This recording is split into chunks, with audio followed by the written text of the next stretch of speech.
Bismillahirrahmanirrahim. Assalamualaikum warahmatullahi wabarakatuh. Alhamdulillahirrabbilalamin. Wassalatu wassalamu ala nabiyyina Muhammadin wa ala alihi wa ashabihi faman tabi'ahum bi ihsanin illa yaumiddin. Alhamdulillah, para pemirsa Ahsan TV dimanapun Anda berada, yang semoga senantiasa dirahmati oleh Allah Subhanahu wa Ta'ala. Pada kesempatan di pagi hari ini kita dapat berjumpa kembali di acara kajian live pembahasan kitab Al-Adabul Mufrad yang qadarullah kemarin 2 pekan kita libur. Alhamdulillah pada kesempatan pagi ini kita bisa menyimak insyaallah yang akan disampaikan oleh Ustaz Syahrul Fatwa LC Hafizahullah Ta'ala. Alhamdulillah pada kesempatan ini beliau sudah hadir di samping saya di studio. Kita sapa terlebih dahulu. Assalamualaikum Ustaz. Waalaikumsalam warahmatullahi wabarakatuh. Alhamdulillah, udah sehat ya Ustaz ya? Insyaallah. Insyaallah. Baik, Misa Ahsan TV dimanapun Anda berada, pada sesi pertama akan disampaikan materi Ustaz yaitu di hadis ke-192. Kemudian di sesi kedua akan ada interaktif atau tanya jawab kepada Ustaz. Silakan bagi para pemirsa Ahsan TV yang ingin bertanya langsung bisa menghubungi nomor telepon 021 890 1603 atau melalui layanan pesan singkat atau WhatsApp di 0813 1445 5557. Baik, langsung saja kepada materi kita berikan kepada Ustaz untuk menyampaikan. Faltafadhol mashkura. Bismillahirrahmanirrahim. Assalamualaikum warahmatullahi wabarakatuh.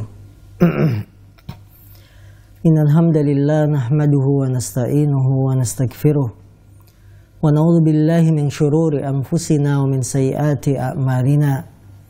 May yahdihillahu fala mudilla lahu wa may yudlil fala hadiya lahu. Asyhadu an la ilaha illallah wahdahu la syarika lahu wa asyhadu anna Muhammadan abduhu wa rasuluhu la nabiyya ba'dah. Qala Allah tabaraka wa ta'ala, ya ayyuhalladzina amanu taqullaha haqqa tuqatih wa la tamutunna illa wa antum muslimun. Wa qala aidha, ya ayyuhan nasu taqu rabbakumul ladzi khalaqakum min nafsin wahidah wa khalaqa minha zawjaha wa batha minhuma rijalan katsiran wa nisaa'a wattaqullaha alladzi tasaaluna bihi wal arham innallaha kana 'alaikum raqiba. Fa inna asdaqal hadis kitabullah wa khairal hadi Muhammadin sallallahu alaihi wasallam wa syarral umuri muhdatsatuha fa inna kulla muhdatsatin bid'ah wa kulla bid'atin dhalalah wa kulla dhalalatin finnar. Saudara-saudariku kaum muslimin dimanapun Anda berada, alhamdulillah pagi hari ini kita memuji Allah Subhanahu wa Ta'ala. Dengan segala nikmat dan karunia Allah, kita bisa kembali mengadakan kajian rutin kita di setiap Jumat pagi, membahas kitab Al-Adab Al-Mufrad, buah karya Imam Al-Bukhari. Membahas kajian-kajian seperti ini adalah sangat bermanfaat bagi umat, sangat memberikan pencerahan kepada manusia umumnya agar mereka kembali kepada Islam yang sahih. Karena Islam yang sahih inilah yang kita inginkan. Islam yang sahih inilah yang kita beragama dengannya. Jangan sampai pemahaman Islam kita adalah pemahaman Islam yang terkotori dengan virus-virus, ajaran-ajaran yang tidak dibawa oleh Nabi kita yang mulia Sallallahu Alaihi Wasallam. Bagaimana kita mengetahui ajaran yang dibawa oleh Rasulullah yang benar? Tidak ada cara untuk memahaminya kecuali dengan kembali kepada hadis-hadis Rasul, hadis-hadis yang sahih, hadis-hadis yang telah Nabi sampaikan, kemudian diterima oleh para ulama, ya diwariskan para ulama sehingga sampai kepada umat, sehingga kita bisa paham bagaimana cara beragama yang benar. Itulah kaum muslimin, keutamaan kita mempelajari hadis Rasul. Kita akan lebih dekat mengenal kepribadian Nabi, kita akan lebih dekat mengenal Islam yang sahih yang dibawa oleh Nabi kita Nabi Muhammad sallallahu alaihi wasallam. Kaum muslimin dimuliakan Allah, kita sampai pada hadis nomor 192. Imam Bukhari mengatakan, babun la yukallaful abdu minal amal ma la yutik. Bab seorang pelayan tidak dibebani dari pekerjaan yang tidak dia mampu. Seorang pelayan tidak dibebani berupa pekerjaan yang dia tidak sanggup.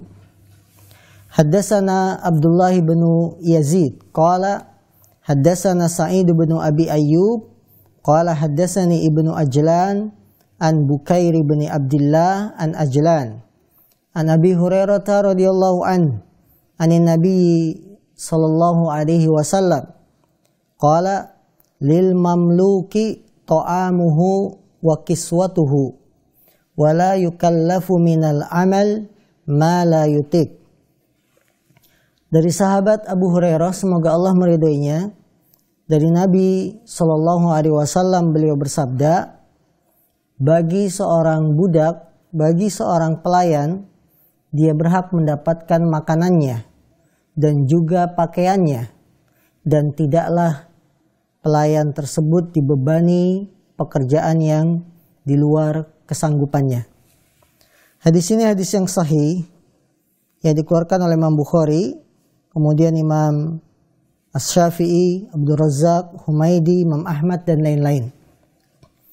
Hadis ini kaum muslimin yang dimuliakan Allah Subhanahu wa taala memberikan kepada kita bahwa seorang muslim ketika dia mempekerjakan seorang pelayan atau namanya pembantu atau tukang, maka tidak boleh kita membebani sebuah pekerjaan yang di luar batas kemampuannya. Apa maksudnya pekerjaan di luar batas kemampuan? Manusia diciptakan oleh Allah Subhanahu wa taala sebagai makhluk yang lemah. Allah berfirman, wa khuliqal insanu dha'ifa, dan manusia itu diciptakan dalam keadaan lemah.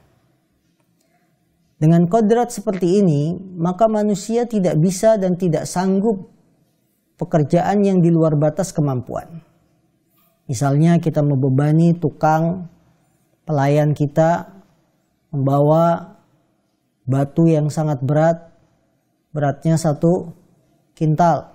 Ya, itu tentu tidak ada yang sanggup manusia. Sekuat apapun manusia, pelayan, pembantu yang kita pekerjakan membawa barang dengan berat 1 ton misalkan sekali angkut, maka tentunya ini pembebanan pekerjaan yang di luar batas kemampuan. Begitu juga misalkan membebani pekerjaan 24 jam non-stop, sehingga pelayan kita tidak makan, tidak istirahat, tidak ibadah. Tentunya ini termasuk jenis pekerjaan yang di luar batas kemampuan. Karena itulah Rasulullah mengatakan lil mamluki ta'amuhu wa kiswatuhu. Pelayan itu berhak mendapatkan makanannya. Artinya apa? Jangan dilarang dia untuk makan memang kalau sudah tiba waktu istirahat. Jangan dilarang dia untuk mengisi perutnya yang kosong kalau memang itu sudah waktunya. Karena manusia bukanlah bagaikan robot yang dapat dipekerjakan terus-menerus, dapat diperintah terus-menerus. Manusia ada rasa lapar, ada rasa haus, ada rasa lelahnya. Maka kata Rasul, lil mamluki ta'amuhu, dia berhak untuk makan. Dia berhak untuk mengisi perutnya. Karena makanan badan berupa makanan yang kita makan sehari-hari. Berbeda dengan makanan hati. Makanan hati bisa dengan nasihat, bisa dengan ilmu. Ya. Orang sakit hati kena syubhat bisa diberikan ilmu, bisa diberikan nasihat. Tapi pekerjaan badan kalau sudah lelah, capek, jangan dikasih nasihat lagi. Udah pekerjanya capek, lelah, bukannya dikasih makan, minum, malah dikasih omelan. Ini kan makanan kamu, omelan, nasihat. Tidak. Maka kata Nabi, lil mamluki ta'amuhu. Bagi seorang pelayan, dia berhak mendapatkan makanan. Jangan dicegah dari waktu istirahatnya.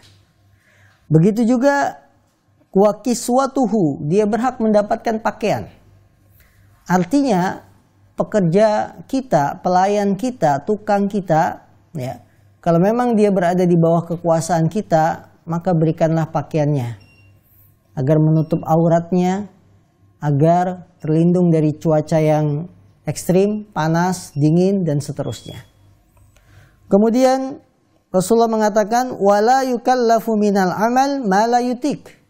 Dan janganlah dibebani pelayan itu dengan pekerjaan di luar batas kemampuan. Saudara-saudariku yang dimuliakan Allah, kaum muslimin dimanapun Anda berada, dalam agama saja, perkara urusan akhirat, Allah berfirman, la yukallifullahu nafsan illa wus'aha. Tidaklah seorang jiwa itu dibebani beban yang tidak sesuai kemampuannya. Ya, tidak boleh dibebani seorang jiwa kecuali beban yang memang sesuai kemampuan. Itu dalam urusan akhirat. Urusan yang bisa membawa kita ke surga atau neraka. Maka kalau kita perhatikan perintah-perintah dalam agama tidak ada yang di luar batas kemampuan. Semuanya masih dalam kategori lingkup kemampuan yang disanggupi manusia. Contoh, salat 5 waktu. Kita sanggup? Sanggup. Walaupun ada salat subuh yang harus butuh pengorbanan kuat untuk bangun ya jam 4, setengah 5. Tapi ini masih sanggup. Manusia masih bisa bangun setengah 5 pagi. Terlebih lagi kalau dia tidurnya sudah dari awal malam. Ya, tidak telat tidur. Bisa, sanggup. Jadi tidak ada syariat Islam itu yang membebani di luar batas kemampuan. Apalagi contohnya, haji. Haji pun bagi yang mampu berangkat. Yang tidak mampu maka tidak wajib berangkat. Maka kalau urusan akhirat, urusan yang bisa membawa ke surga dan neraka, Allah tidak membebani seorang jiwa kecuali sesuai kesanggupan, apalagi hanya urusan-urusan dunia.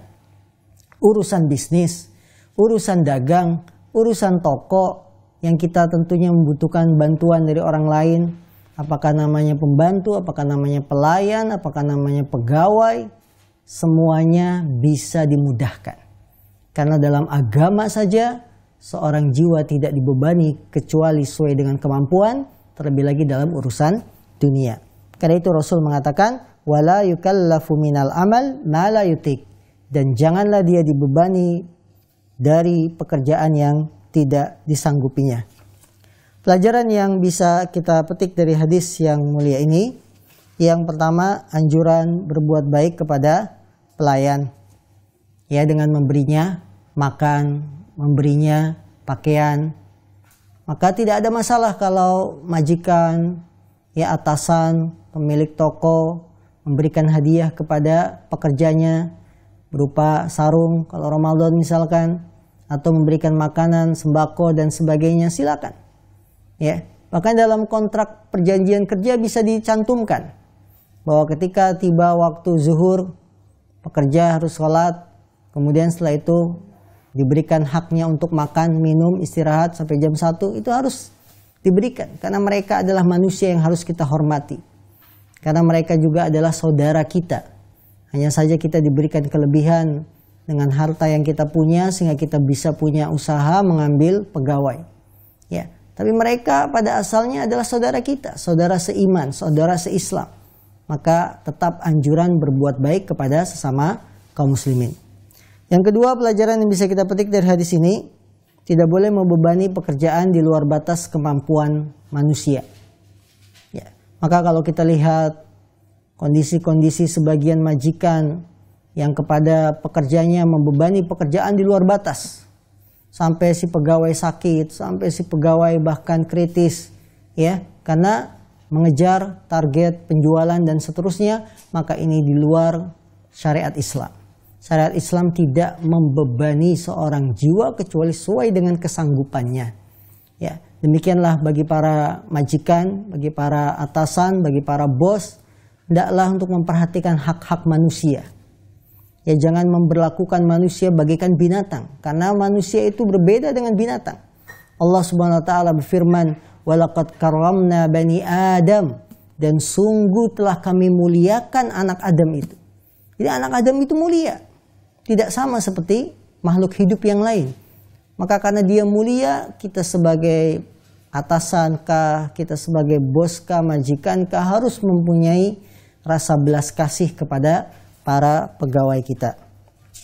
Kemudian hadis 193.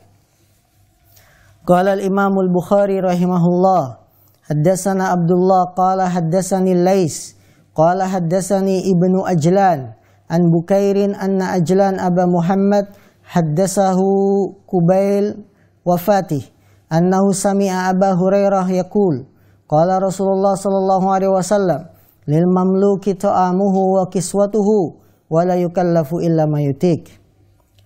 Dari Ajlan Abu Muhammad telah menceritakan kepadanya sebelum wafatnya, yaitu bahwa dia mendengar sahabat Abu Hurairah berkata, Rasulullah SAW bersabda, bagi seorang pelayan budak, dia berhak mendapatkan makanannya dan pakaiannya dan tidaklah dibebani pekerjaan kecuali sesuai dengan kesanggupannya. Ini hadisnya sama.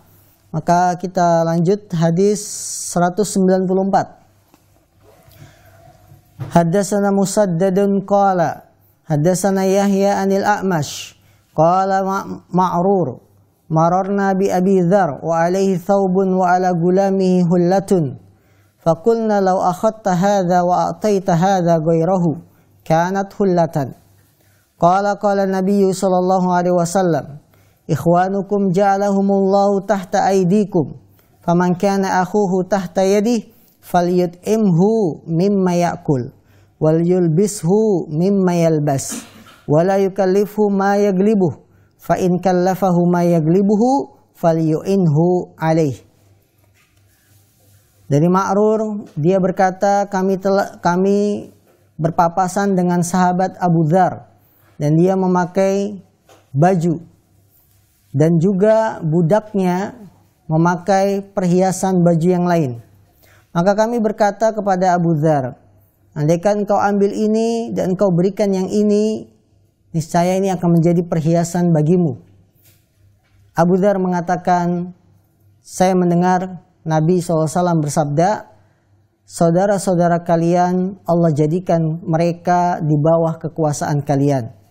Maka barang siapa saudaranya berada di bawah kekuasaannya, maka hendaklah dia memberi makan dari apa yang dia makan. Adalah dia memberi pakaian dari apa yang dia pakai, dan janganlah memberatkan pekerjaan di luar batas kemampuan.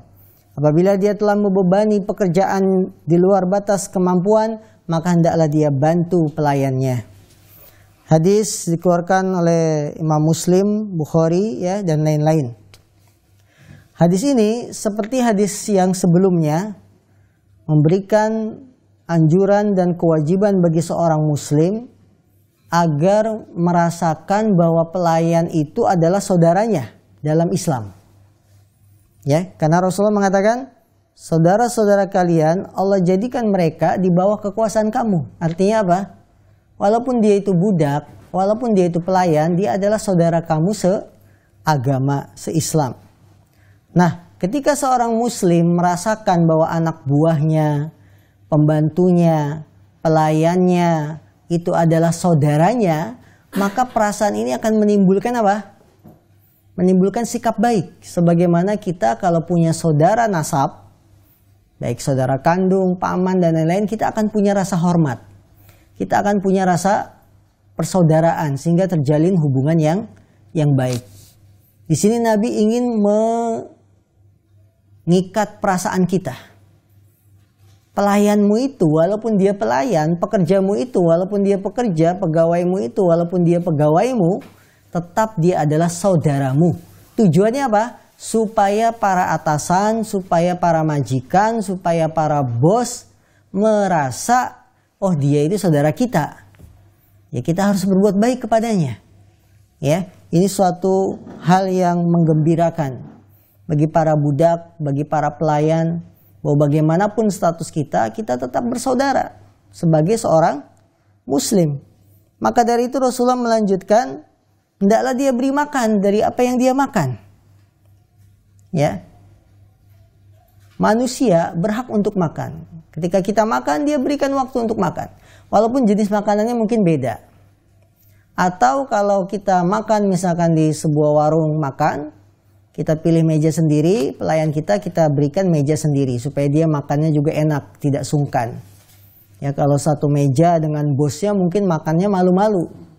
Tapi kalau mejanya sendiri dia bisa pesen lauk kesukaan. Apakah itu pete atau kancing lepis dan lain-lain. Ya sesuai selera dia. Silakan. Jadi berilah makan dari apa yang kamu makan. Artinya tidak harus sama dari sisi lauk makanan yang dimakan. Namun sama dalam hal apa? Dia diberikan haknya untuk istirahat. Dia diberikan haknya untuk makan. Karena memang badan itu butuh untuk makan. Pelajaran yang bisa kita petik dari hadis ini sama seperti pelajaran sebelumnya, yaitu anjuran berbuat baik kepada para pelayan, para budak, dan tidak membebani pekerjaan di luar batas kemampuan. Hadis 195. Hadatsana Ibrahim bin Musa, qala akhbarana Bakiyah, qala akhbarani Bahir bin Sa'ad, an Khalid bin Ma'dan, anil Miqdam, annahu sami'a an-nabiyya sallallahu alaihi wasallam yaqul, ma at'amta nafsaka fahuwa sadaqah, wa ma at'amta waladaka wa zawjataka wa khadimaka fahuwa sadaqah. Hadis riwayat Ahmad dan hadisnya sahih. Dari Miqdam bahwasanya beliau mendengar Nabi sallallahu alaihi wasallam bersabda, apa yang kau berikan makanan untuk dirimu sendiri dia adalah sedekah. Dan apa yang kau berikan makanan untuk anakmu dan istrimu dan pelayanmu, dia adalah sedekah. Allahu Akbar. Saudara-saudariku yang dimuliakan Allah Subhanahu wa taala, hal-hal yang sifatnya kebiasaan bisa bernilai ibadah di sisi Allah Subhanahu wa taala kalau memang niat kita adalah pendekatan diri kepada Allah. Kita memberi makan diri kita sendiri, kita makan pagi dengan sarapan, siang makan siang, malam makan malam. Ketika kita memberikan makanan untuk diri kita, ini akan bernilai sedekah. Jadi kaum muslimin yang dimuliakan Allah Subhanahu wa taala, sahabat Ibnu Umar sampai mengatakan, aku berniat dengan tidurku ini sebagai ibadah. Kenapa? Tidur bisa menjadi ibadah kalau diniatkan besok paginya supaya bisa sholat subuh. Kalau diniatkan dengan istirahat malamnya, besok saya bisa beraktivitas, beribadah lebih giat lagi. Ini akan bernilai ibadah. Padahal tidur pada hukum asalnya adalah adat kebiasaan. Ya adalah perbuatan ya sehari-hari. Perbuatan yang memang setiap orang butuh tidur. Namun dia bisa bernilai ibadah kalau diniatkan sebagai ibadah. Begitupun kita ketika makan. Rasulullah mengatakan dalam hadis ini, apa yang kau beri makan dirimu itu adalah sedekah. Kita makan untuk diri kita supaya sehat, ya, dengan sarapan, dengan makan siang, makan malam, ini bernilai sedekah. Kemudian Rasulullah melanjutkan lagi, dan apa yang kau berikan makanan untuk anak dan istrimu, Allahu Akbar. Nafkah yang kita berikan, kita bekerja keras, habis subuh sudah belanja ke pasar. Nanti buka warung jam 9, dapat hasil. Ya hasilnya kita beri makan buat istri dan anak, bernilai sedekah. Jadi di sini pentingnya menghadirkan niat ibadah dalam amalan-amalan yang biasa rutinitas kita lakukan. Sekarang bagaimana kalau para suami ngasih nafkah tapi tidak ada niat untuk sebagai ibadah? Kewajibannya gugur. Kewajiban dia sebagai suami sudah gugur dalam memberi nafkah, tapi dia tidak dapat pahala.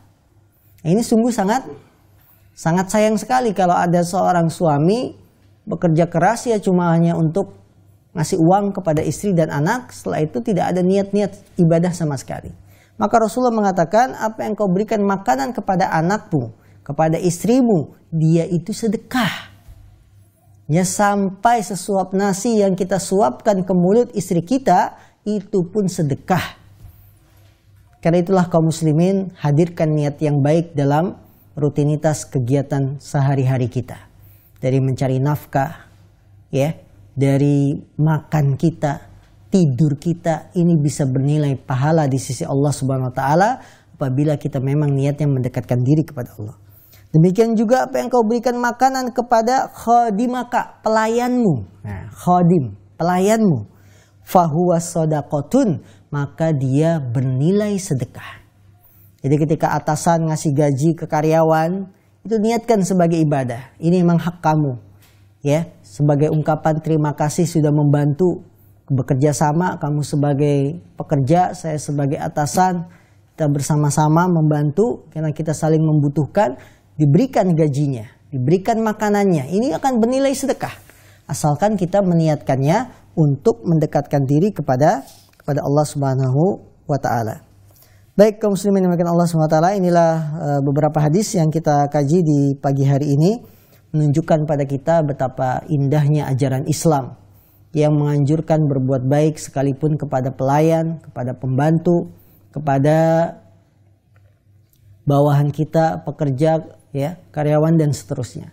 Karena itu kaum muslimin, janganlah permasalahan kita dengan pekerja, pembantu itu menjadikan persaudaraan kita putus, yang menjadikan hubungan kita retak gara-gara karena ada masalah. Selesaikanlah dengan baik, karena bagaimanapun juga dia adalah saudara kita seagama, saudara kita seiman. Wallahu ta'ala alam. Nah. Baik, bisa Hasan TV dimanapun Anda berada, yang semoga senantiasa dirahmati oleh Allah Subhanahu wa taala.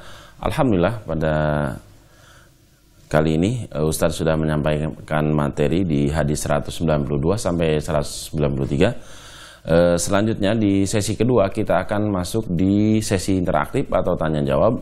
Silahkan kami mengajak Anda untuk berpartisipasi, bertanya langsung pada Ustadz di nomor telepon 021 8901603 atau melalui pesan singkat WhatsApp di 081314455557. Tapi sebelum itu kita lihat jeda terlebih dahulu. Baik, alhamdulillah kita masuk di sesi interaktif, yaitu sesi tanya jawab kepada Ustadz. Sekali lagi kami mengajak Anda untuk bertanya langsung di nomor 0218901603 atau melalui pesan singkat di 081314455557. Baik Ustadz, sudah ada masuk beberapa pertanyaan dari para pemirsa yang sudah rindu sepertinya udah nggak berinteraksi dengan Ustadz. Bismillah, Assalamualaikum Ustadz. Bagaimana kabar antum Ustadz?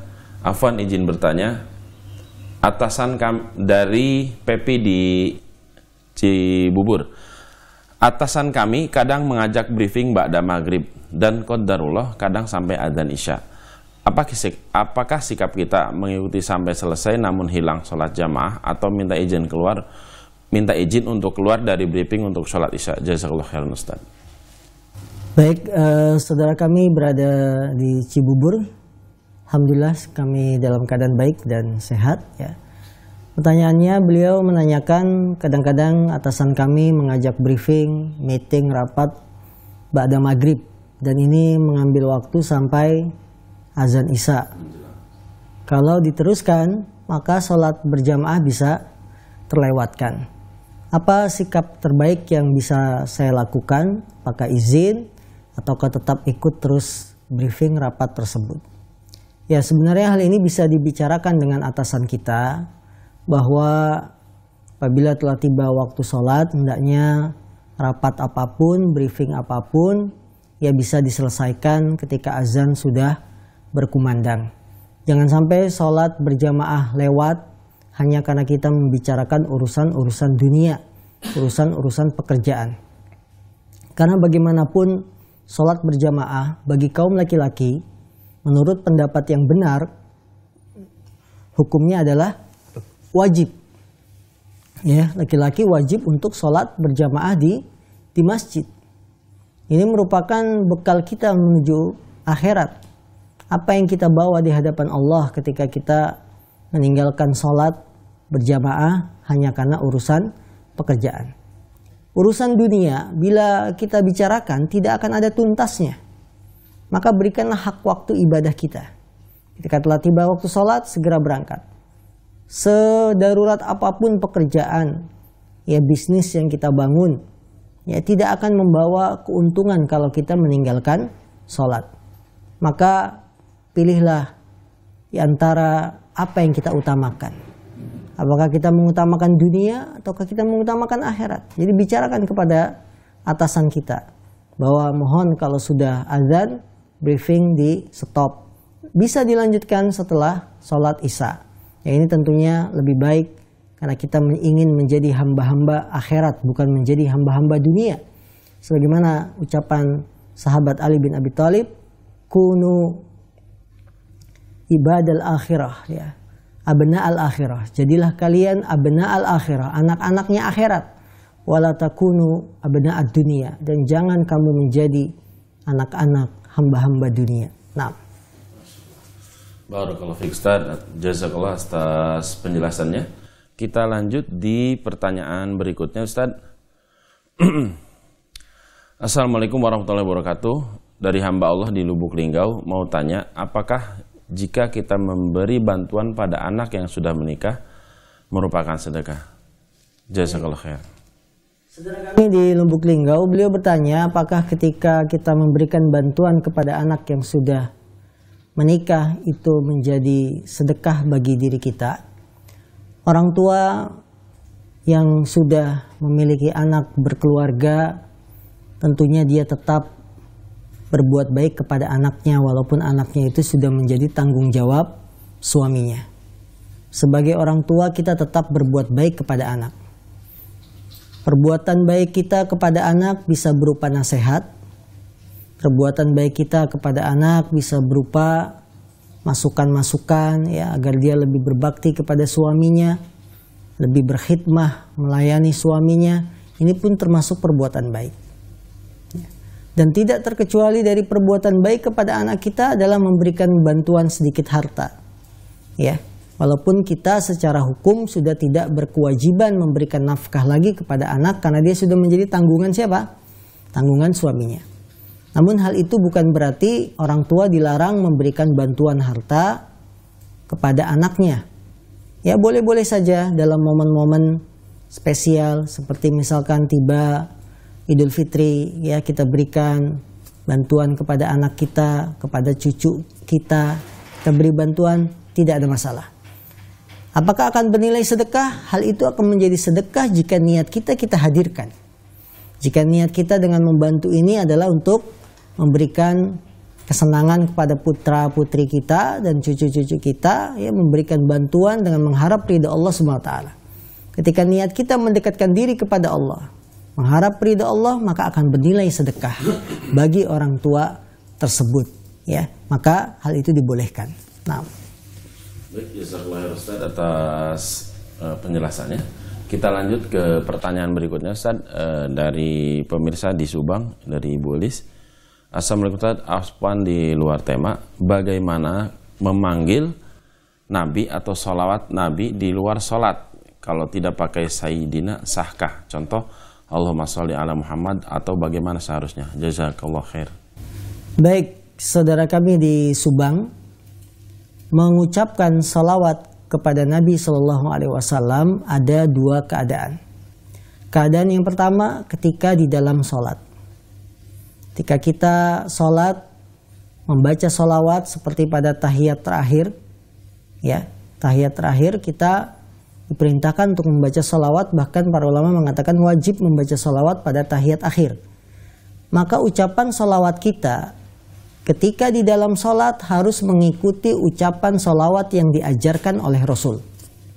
Dan Nabi mengajarkan para sahabat sholawat yang disebut dengan sholawat Ibrahimiyah di dalam sholat, tidak ada kalimat Sayyidina. Karena ini sholat, ibadah.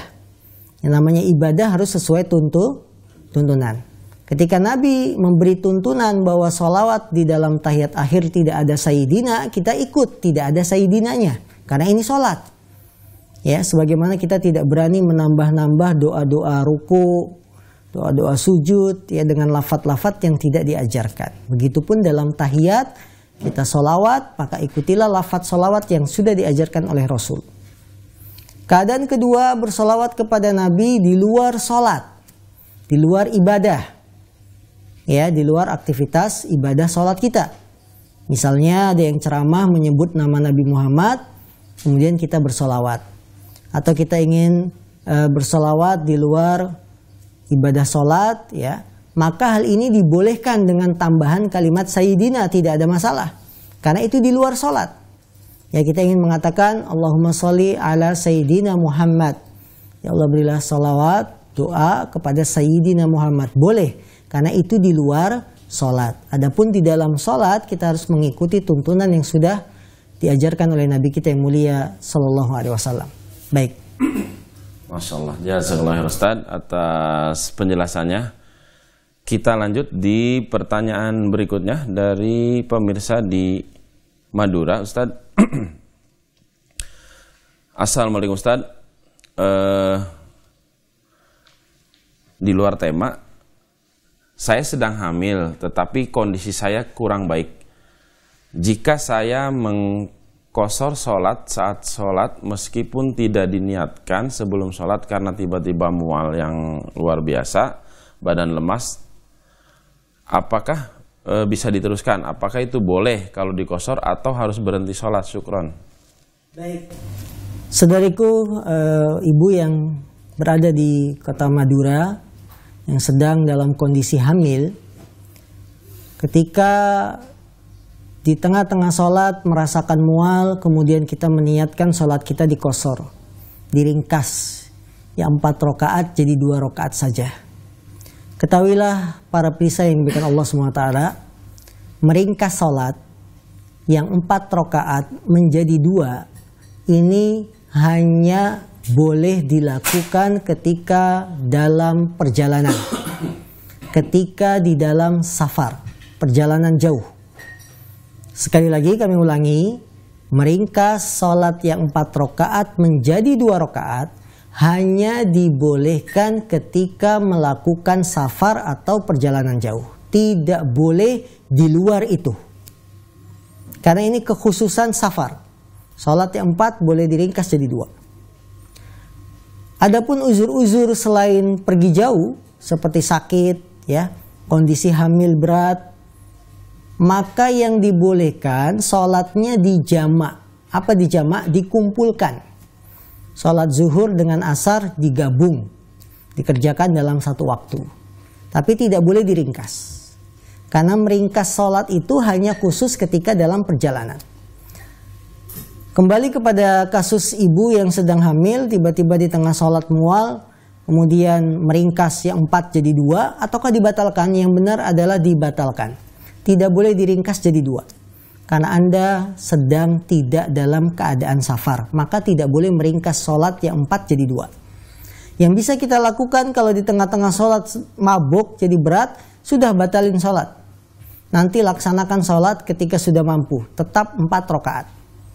Kalau ingin digabung dengan sholat berikutnya, kalau memang mungkin, yaitu antara zuhur, asar, atau maghrib, isya, silakan digabung. Tapi tidak diringkas. Ya, ini. Karena itulah perlu diperhatikan perbedaan antara jamak, mengumpulkan sholat, menggabungkan sholat, dengan qashar, meringkas. Kalau jamak, menggabungkan sholat, alasannya dibolehkannya adalah kebutuhan. Entah itu sakit, entah kita pengen berangkat kendaraannya lebih awal, ya, kita ingin lebih istirahatnya lebih lama, kita gabungkan sholat maghrib isya kemudian supaya bisa tidur lebih lama, silakan, jadi hajat. Adapun meringkas sholat yang disebut dengan qashar hanya boleh dilakukan bagi yang melakukan perjalanan jauh. Inilah hikmahnya, indahnya Islam, ya. Bahwa ketika kita sakit, kita tidak dibenarkan untuk meringkas sholat yang 4 jadi 2. Ya memang kita rasakan ketika sakit itu pengennya emang 2 karena supaya cepat selesai, tapi tidak boleh, tetap laksanakan pada jumlah rakaat seperti asalnya. Kecuali kita sakitnya di luar negeri, dirawatnya di negeri orang. Ini berarti status kita apa?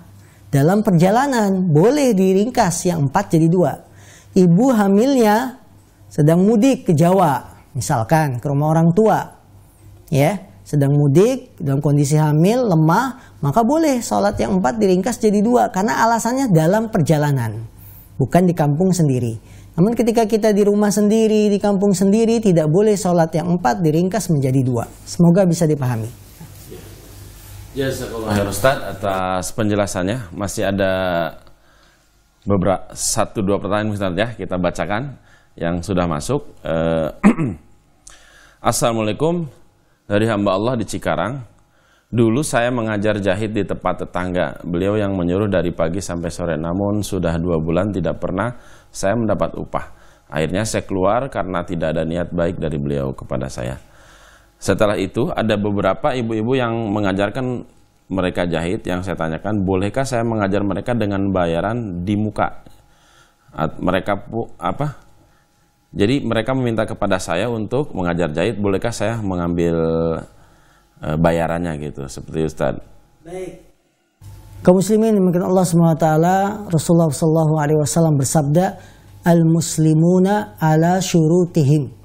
Seorang muslim itu berdiri di atas kesepakatan yang mereka buat. Maka ketika kita diminta mengajar jahit oleh tetangga di rumahnya, ini kesepakatan awalnya apa? Apakah sebagai bentuk amal sosial?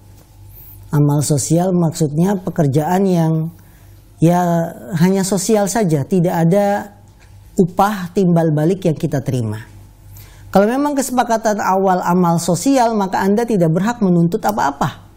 Apalagi dia hanya meminta, udah kamu kan bisa jahit, ini rumah saya kosong, ada alat, manfaatkan untuk ngajar ibu-ibu ya, hitung-hitung transfer ilmu lah.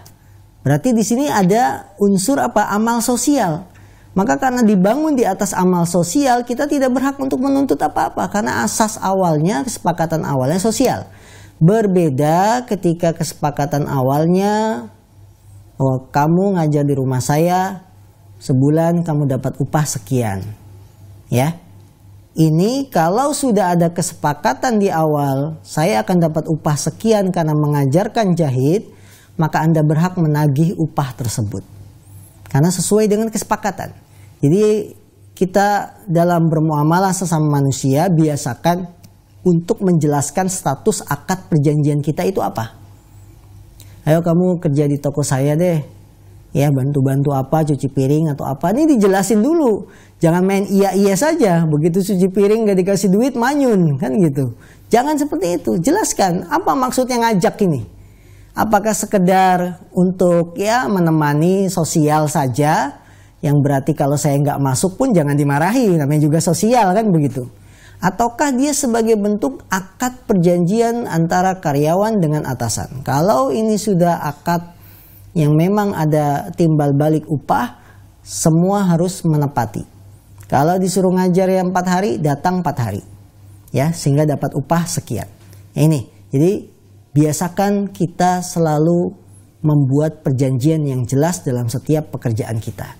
Kemudian sekarang saya ada beberapa ibu-ibu yang meminta saya untuk mengajar jahit.